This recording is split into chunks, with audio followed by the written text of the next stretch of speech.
हम पढ़ रहे हैं गुनाहों का देवता, जो कि एक मध्यम वर्गीय परिवार की कहानी है और श्री धर्मवीर भारती जी द्वारा रचित है।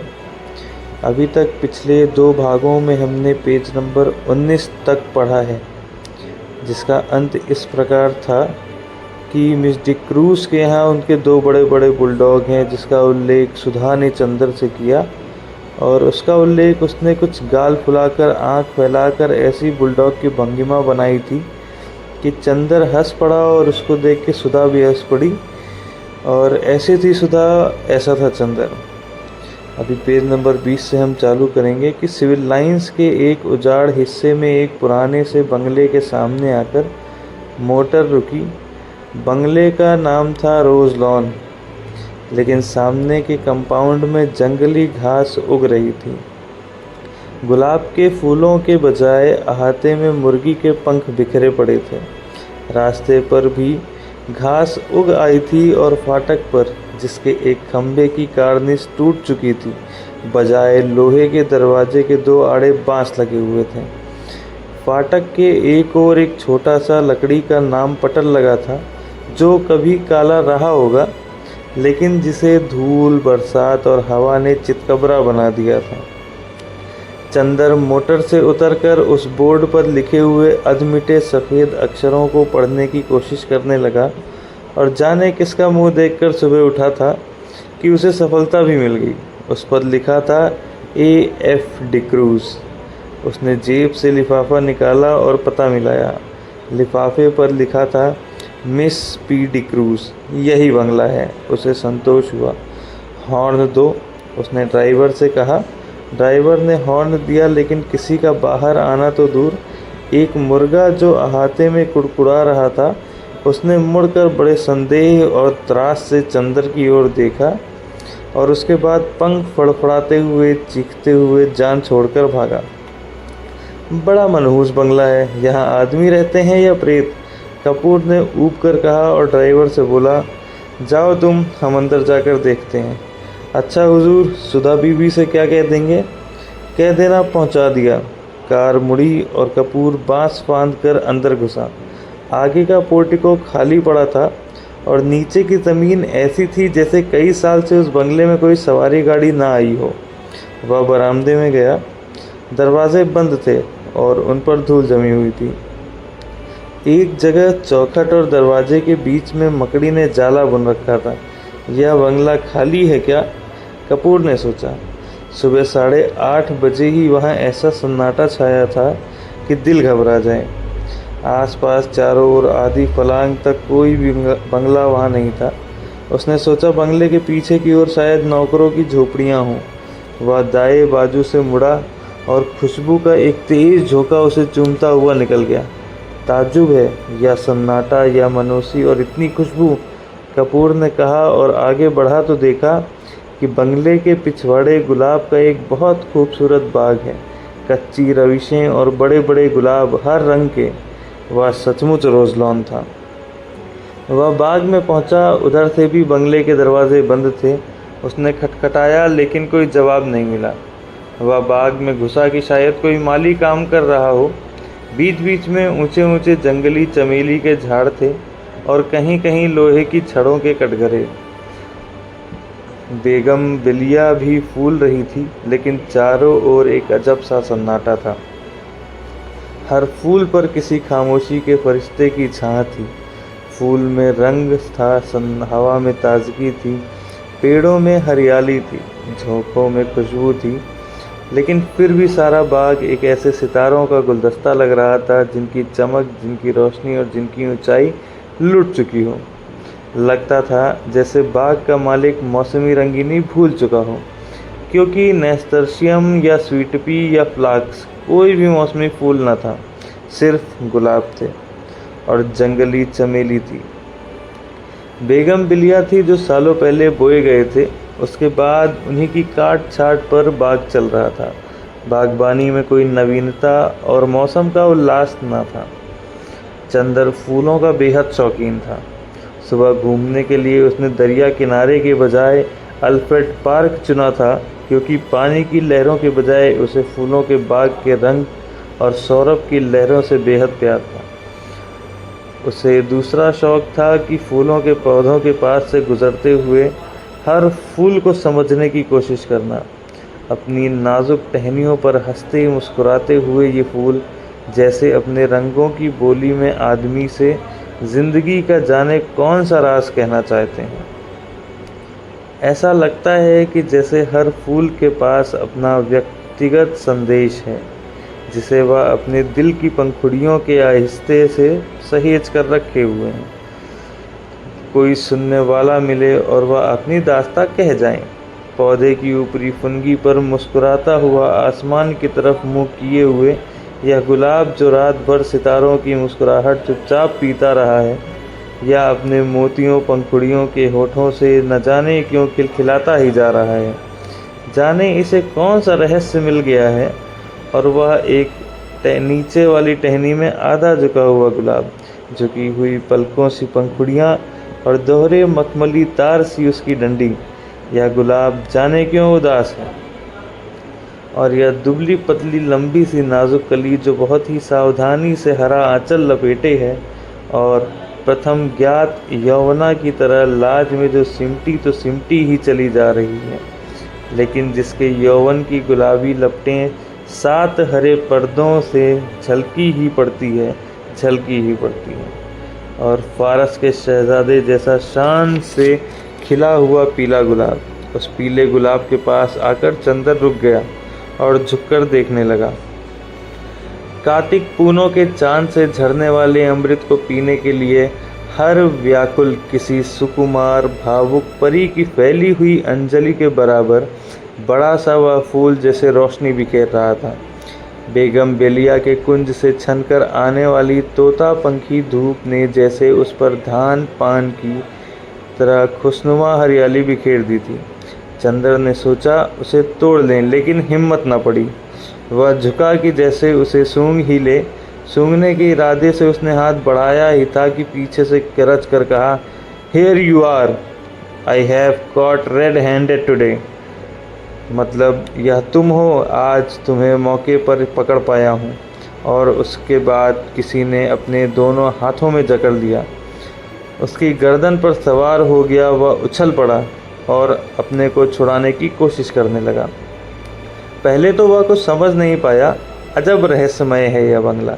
एक अव्यक्त भय और एक सेरन में उसके हाथ पांव ढीले हो गए थे, लेकिन उसने हिम्मत करके अपना एक हाथ छुड़ा लिया और मुड़कर देखा तो एक बहुत कमज़ोर बीमार सा पीली आंखों वाला गोरा उसे पकड़े हुए था। चंदर के दूसरे हाथ को फिर पकड़ने की कोशिश करता हुआ वह हाँफते हुए बोला, "रोज़ रोज़ यहाँ से फूल गायब होते थे। मैं कहता था कौन ले जाता है, हो। वह हाँफता जा रहा था। आज मैंने तुम्हें पकड़ा। रोज़ चुपके से चले जाते थे। वह चंदर को कसकर पकड़े था, लेकिन उस बीमार गोरे की सांस जैसे छूटी जा रही थी। चंदर ने उसे झटका देकर धकेल दिया और डांट कर बोला, "क्या मतलब है तुम्हारा? पागल है क्या? खबरदार जो हाथ बढ़ाया, अभी ढेर कर दूंगा तुझे, गोरा सुअर।" और उसने अपनी आस्तीनें चढ़ाई।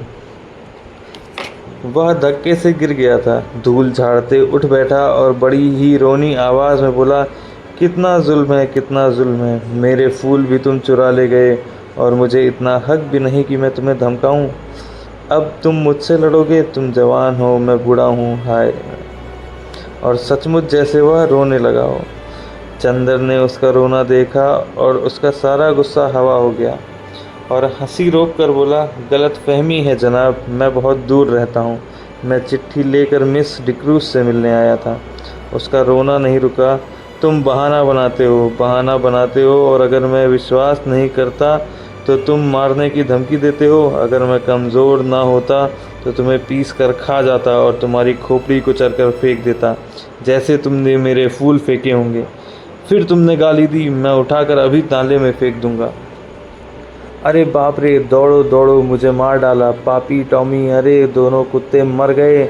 उसने डर के मारे चीखना शुरू किया। क्या है बर्टी, क्यों चिल्ला रहे हो? बाथरूम के अंदर से किसी ने चिल्ला कर कहा। अरे मार डाला इसने, दौड़ो। झटके से बाथरूम का दरवाज़ा खुला गाउन पहने हुए एक लड़की दौड़ती हुई आई और चंद्र को देखकर रुक गई। क्या है? उसने डांट कर पूछा। कुछ नहीं, शायद पागल मालूम देता है। जबान संभाल कर बोलो, वह मेरा भाई है। ओह, कोई भी हो, मैं मिस डिक्रूज से मिलने आया था। मैंने आवाज़ दी तो कोई नहीं बोला। मैं बाग में घूमने लगा, इतने में इसने मेरी गर्दन पकड़ ली।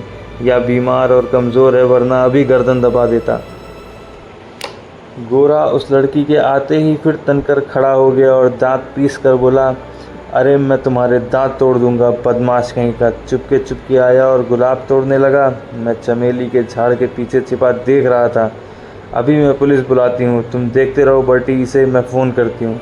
लड़की ने डांटते हुए कहा, अरे भाई, मैं मिस डिक्रूज से मिलने आया हूँ। मैं तुम्हें नहीं जानती, झूठा कहीं का, मैं मिस डिक्रूज हूँ। देखिए तो यह खत। लड़की ने खत खोला और पढ़ा और एकदम उसने आवाज़ बदल दी। छी बर्टी, तुम किसी दिन पागल खाने जाओगे।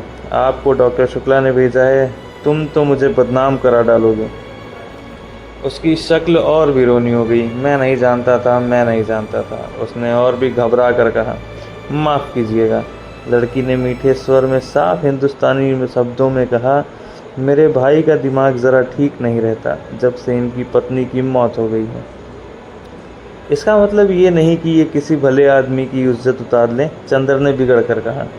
देखिए, बुरा मत मानिए, मैं इनकी ओर से माफ़ी मांगती हूँ। आइए अंदर चलिए। उसने चंद्र का हाथ पकड़ लिया। उसका हाथ बेहद ठंडा था। वह नहा कर आ रही थी। उसके हाथ के उस तुषार स्पर्श से चंद्र सिहर उठा और उसने हाथ झटक कर कहा, अफसोस, आपका हाथ तो बर्फ़ है।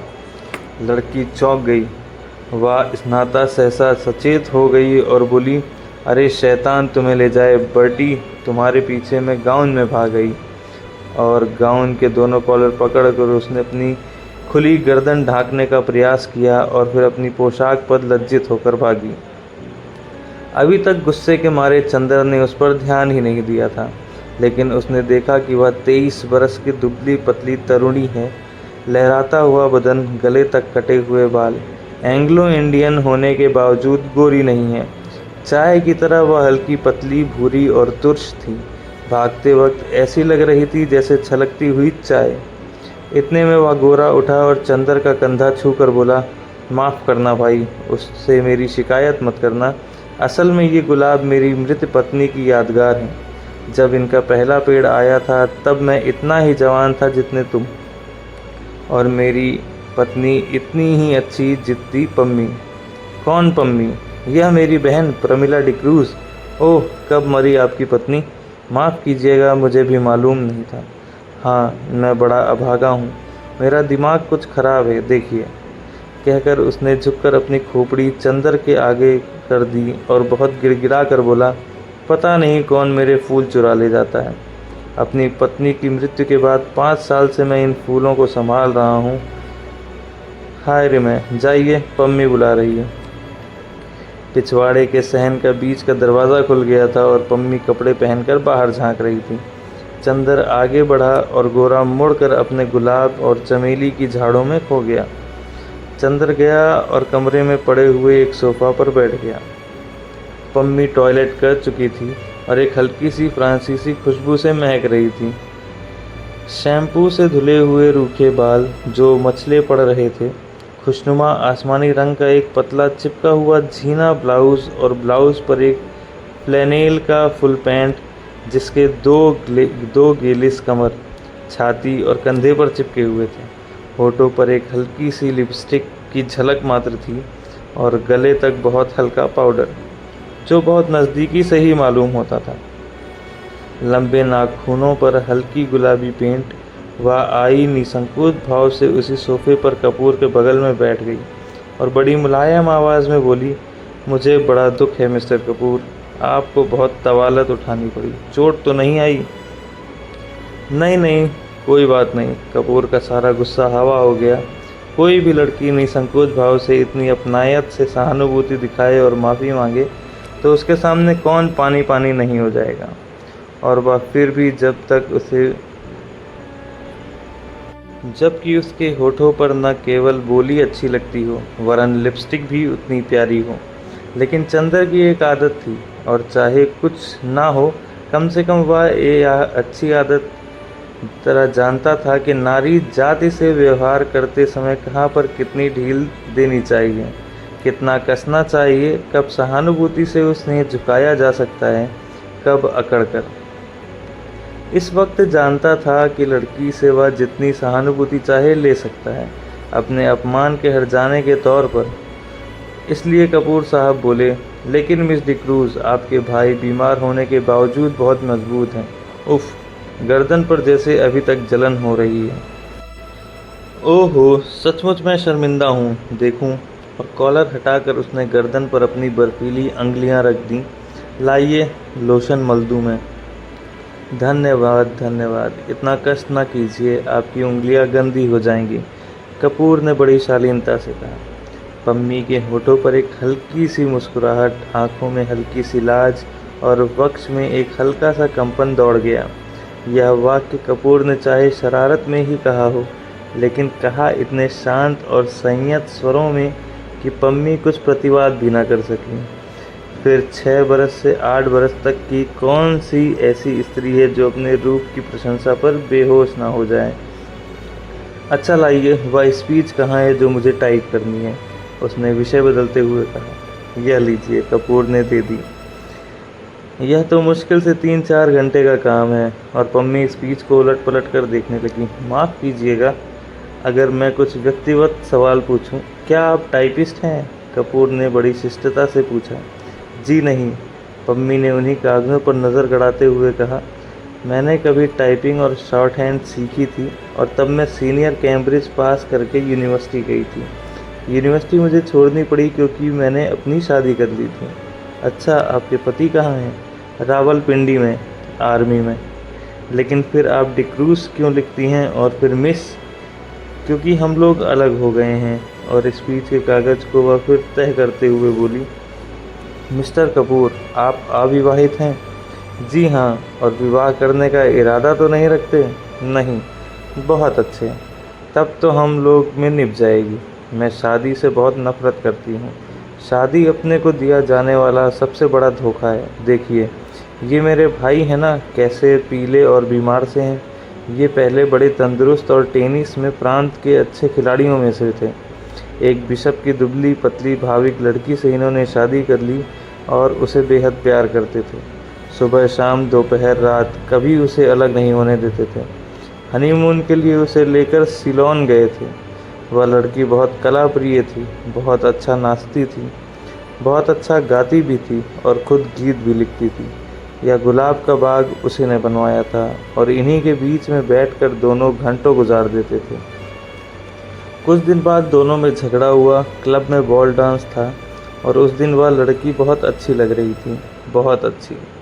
डांस के वक्त इनका ध्यान डांस की तरफ कम था, अपनी पत्नी की तरफ ज़्यादा। उन्होंने आवेश में उसकी उंगलियां ज़ोर से दबा दी। वह चीख पड़ी और सभी इन लोगों की ओर देखकर हंस पड़े।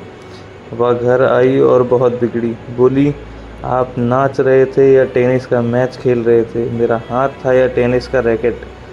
इस बात पर बर्टी भी बिगड़ गया, और उस दिन से जो इन लोगों में खटकी तो फिर कभी ना बनी। धीरे धीरे वह लड़की एक सार्जेंट को प्यार करने लगी। बर्टी को इतना सदमा हुआ कि वह बीमार पड़ गया, लेकिन बर्टी ने तलाक नहीं दिया। उस लड़की से कुछ कहा भी नहीं, और उस लड़की ने सार्जेंट से प्यार जारी रखा, लेकिन बीमारी में बर्टी की बहुत सेवा की। बर्टी अच्छा हो गया। उसके बाद उन्होंने उसको एक बच्ची हुई और उसी में वह मर गई। हालांकि हम लोग सब जानते हैं कि वह बच्ची उस सार्जेंट की थी, लेकिन बर्टी उसको यकीन नहीं होता था कि वह सार्जेंट को प्यार करती थी। वह कहता है, यह दूसरे को प्यार करती होती तो मेरी इतनी सेवा कैसे कर सकती थी भला। उस बच्ची का नाम बर्टी ने रोज़ रखा, और उसे लेकर दिन भर उन्हीं गुलाब के पेड़ों के बीच में बैठा करता था, जैसे वह अपनी पत्नी को लेकर बैठता था। 2 साल बाद बच्ची को सांप ने काट लिया, वह मर गई। तब से बर्टी का दिमाग ठीक नहीं रहता।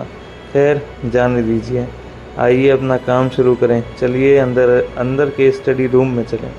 चलिए, चंद्र बोला और पम्मी के पीछे पीछे चल दिया। मकान बहुत बड़ा था, और पुराने अंग्रेज़ों के ढंग पर सजा हुआ था। बाहर से जितना पुराना और गंदा नज़र आता था, अंदर से उतना ही आलीशान और सुथरा। ईस्ट इंडिया कंपनी के ज़माने की छाप थी अंदर। यहाँ तक कि बिजली लगने के बावजूद अंदर पुराने बड़े बड़े हाथ से खींचे जाने वाले पंखे लगे थे। 2 कमरों को पार करके वह लोग स्टडी रूम में पहुँचे। बड़ा सा कमरा जिसमें चारों तरफ अलमारियों में रखी हुई किताबें सजी हुई थी। 4 कोने में 4 मेज़ें लगी हुई थीं, जिनमें कुछ बस्ट और तस्वीरें स्टैंड के सहारे रखी हुई थीं। एक अलमारी में नीचे खाने में टाइपराइटर रखा था। मम्मी ने बिजली जला दी और टाइपराइटर खोलकर साफ करने लगी। चंदर घूमकर किताबें देखने लगा। एक कोने में कुछ मराठी की किताबें रखी थी। उसे बड़ा ताज्जुब हुआ। अच्छा पम्मी, ओ माफ़ कीजिएगा मिस डिक्रूज़। नहीं, आप मुझे पम्मी पुकार सकते हैं, मुझे यही नाम अच्छा लगता है। हाँ, क्या पूछ रहे थे आप? क्या आप मराठी भी जानती हैं? नहीं, मैं तो नहीं, मेरी नानी जी जानती थीं। क्या आपको डॉक्टर शुक्ला ने हम लोगों के बारे में कुछ बताया नहीं? नहीं, कपूर ने कहा। अच्छा, ताज्जुब है, पम्मी बोली। आपने ट्रेनाली डिक्रूज़ का नाम सुना है ना? हाँ हाँ, डिक्रूज़ जिन्होंने कौशाम्बी की खुदाई करवाई थी, वह तो बहुत बड़े पुरातत्ववेत्ता थे, कपूर ने कहा। हाँ वही, वह मेरे सगे नाना थे और वह अंग्रेज़ नहीं थे, मराठा थे, और उन्होंने मेरी नानी से शादी की थी, जो एक कश्मीरी ईसाई महिला थीं। उनके कारण भारत में उन्हें ईसाईयत अपनानी पड़ी। यह मेरे नाना का ही मकान है और अब हम लोगों को मिल गया है। डॉक्टर शुक्ला के दोस्त मिस्टर श्रीवास्तव बैरिस्टर हैं ना, वे हमारे ख़ानदान के अटर्नी थे। उन्होंने और डॉक्टर शुक्ला ने ही यह जायदाद हमें दिलवाई। लीजिए, मशीन तो ठीक हो गई। उसने टाइपराइटर में कार्बन और कागज़ लगाकर कहा, लाइए निबंध। अब यह पेज नंबर 27 के अंत होने की कगार पे है। अगला पैरा चालू करेंगे हम अगले भाग में। इंतज़ार करते हैं भाग नंबर 4 का। धन्यवाद।